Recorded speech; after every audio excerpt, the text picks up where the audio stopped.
नमस्कार दोस्तों, आज हम आप लोग को शनिवार व्रत की कथा। तो एक बार बोलिए प्रेम से शनि महाराज की जय। एक समय की बात है, सभी नवग्रह सूर्य, चंद्रमा, मंगल, बुध, बृहस्पति, शुक्र, शनि, राहु और केतु में विवाद छिड़ गया। विवाद का कारण था कि इनमें से सबसे बड़ा कौन है। कोई निर्णय न होने पर सभी देवराज इंद्र के पास निर्णय कराने पहुँचे। इंद्र किसी एक का पक्ष नहीं ले सकते थे, इसीलिए उन्होंने निर्णय देने में अपनी असमर्थता जताई। परंतु उन्होंने उन सबको पृथ्वी पर राजा विक्रमादित्य के पास जाने की सलाह दी, क्योंकि राजा विक्रमादित्य अति न्यायप्रिय थे। इंद्र ने कहा कि वे ही इसका निर्णय कर सकते हैं। इंद्र की सलाह से सभी ग्रह एक साथ राजा विक्रमादित्य के पास पहुँचे और अपने आने का कारण बताया।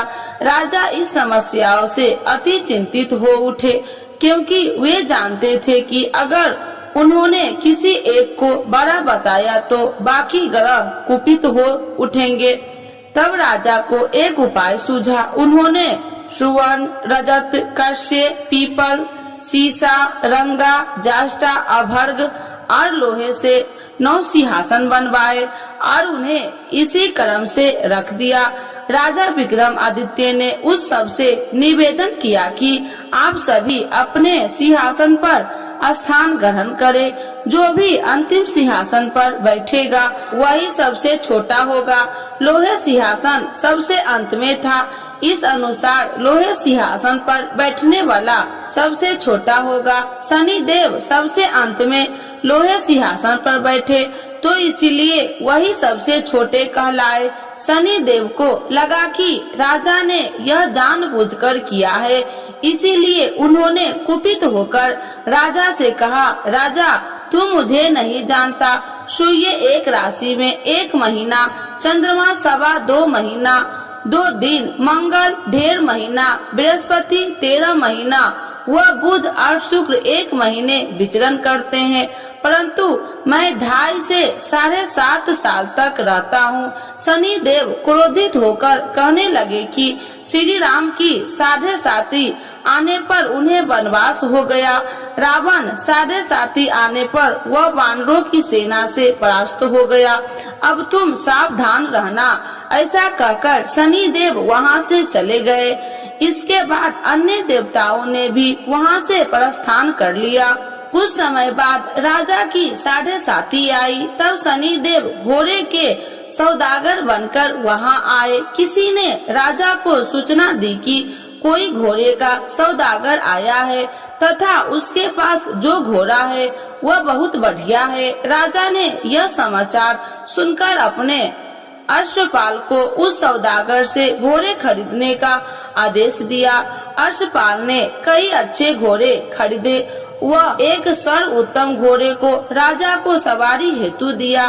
राजा जैसे ही उस घोड़ा पर बैठा वैसे ही वह घोड़ा भागकर वन की ओर चल गया। वन में काफी अंदर पहुँच वह घोड़ा गायब हो गया और राजा भूख प्यास जंगल में भटकता रहा। भटकते भटकते राजा को बेहद प्यास लगी। तब एक ग्वाले ने उसे पानी पिलाया। राजा ने प्रसन्न होकर उसे अपनी अंगूठी दे दी। वह अंगूठी देकर राजा आगे चल दिया और एक नगर में पहुंचा। वहां उसने अपना नाम उज्जैनी निवासी बीका बताया। वहां एक सेठ की दुकान से उसने जल इत्यादि पिया और कुछ विश्राम भी किया। भाग्यवश उस दिन सेठ की बड़ी बिक्री हुई। सेठ खुश होकर उसे खाना खिलाने के लिए अपने साथ घर ले गया। वहाँ उसने एक खूंटी देखी जिस पर एक हार टंगा था। राजा ने देखा कि खूंटी उस हार को निगल रही है और थोड़ी देर में पूरा हार गायब हो गया। सेठ ने समझा कि बीका ने हार चुरा लिया। उसने बीका को कोतवाल के पास पकड़वा दिया। फिर राजा ने भी उसे चोर समझकर उसके हाथ और पैर काट दिए। वह चैरंगिया बन गया और नगर के बाहर फिकवा दिया गया। वहाँ से एक तेली निकल रहा था। उसे राजा पर दया आई और उसने बीका को अपनी गाड़ी में बैठा लिया। वह अपनी जीभ से बैल को हाँकने लगा। उस काल राजा की शनि दशा समाप्त हो गई। वर्षा ऋतु आने पर राजा मल्हार गाने लगा।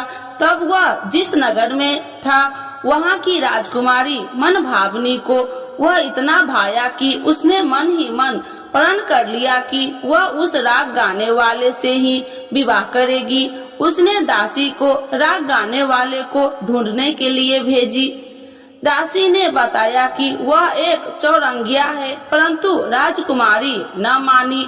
अगले ही दिन से राजकुमारी अनशन पर बैठ गई कि विवाह करेगी तो उसी से उसे सबने बहुत समझाया, पर फिर भी जब वह न मानी तो राजकुमारी के पिता ने उस तेली को बुलावा भेजा और विवाह की तैयारी करने को कहा। फिर उसका विवाह राजकुमारी से हो गया। एक दिन सोते हुए स्वप्न में शनि देव ने राजा विक्रम आदित्य से कहा, राजन, देखा तुमने मुझे छोटा बताकर कितना दुख झेला है।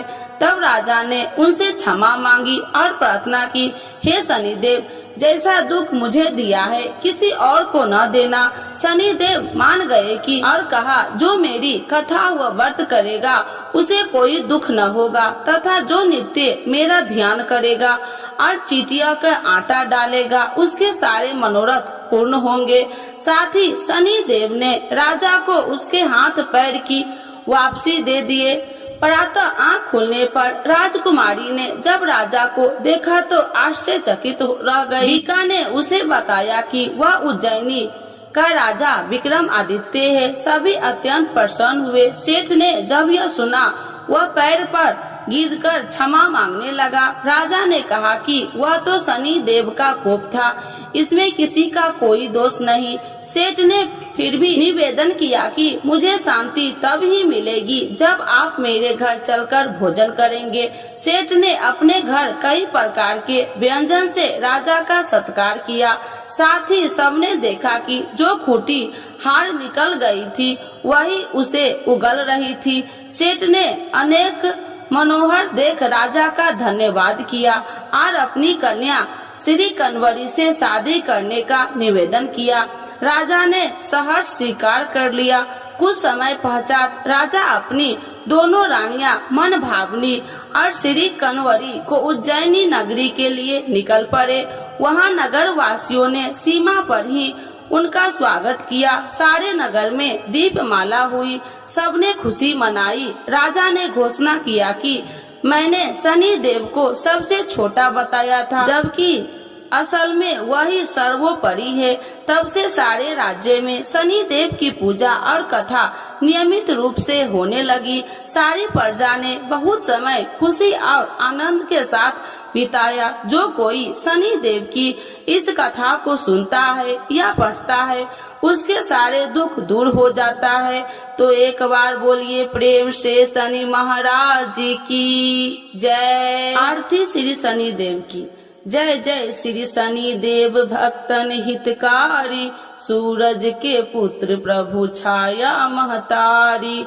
जय जय श्री शनि देव भक्तन हितकारी, सूरज के पुत्र प्रभु छाया महतारी। श्याम अंग वक्र दृष्टि चतुर्भुजाधारी, श्याम अंग वक्र दृष्टि चतुर्भुजाधारी।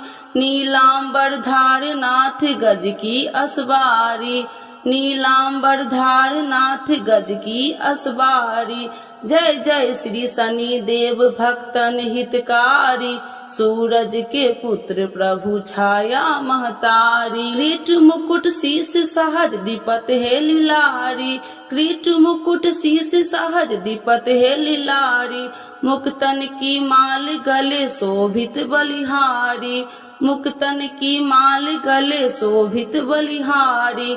जय जय श्री शनि देव भक्तन हितकारी, सूरज के पुत्र प्रभु छाया महतारी। मोदक और मिष्ठान चढ़त पान सुपारी, मोदक और मिष्ठान चढ़े चढ़ती पान सुपारी। लोहा तिल तेल उड़द मासी है अति प्यारी, लोहा तिल तेल उड़द महर्षि अति प्यारी।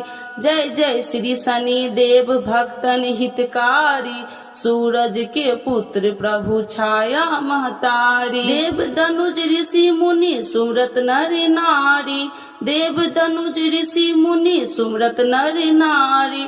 विश्वनाथ धरत ध्यान हमें शरण तुम्हारी, विश्वनाथ धरत ध्यान हमें शरण तुम्हारी।